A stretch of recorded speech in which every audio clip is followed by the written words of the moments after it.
Hi friends. মনে হলো একটা ছোট্ট কিছু তোমাদের সাথে শেয়ার করি, ছোট কথা।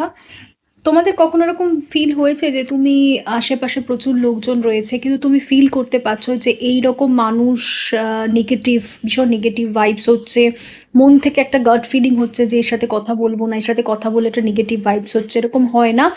আমার হয় খুব এরকম। আমি জানি না কেন হয়, তো মনে হয় যে তাদেরকে অ্যাভয়েড করাটাই ভালো।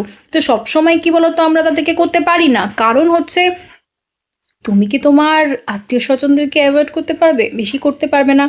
বা অফিস কলিগস কিছু থাকে, তাদেরকেও এভয়েড করতে পারবে না। তো কী করবে? সেখানে হচ্ছে জাস্ট ইগনোর করো, নিজের মতো থাকো, চিল করো। আর আমার মনে হয় যে এরকম করতে করতে তারাও ভাববে, কে একে যা বলছি এ কোনো পাত্তাই দিচ্ছে না, এর ইগো বেশি।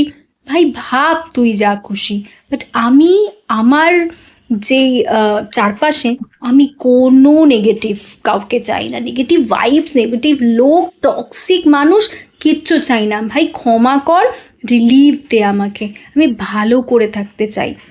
তো টক্সিক পিপল যখনই দেখবে না, একটু ইগনোর করো। যে যা ভাবুক ভাবুক, ভাবতে তো পয়সা লাগে না, আকাশ কুসুম ভেবে নিতেই পারে, সে যেই হোক না কেন।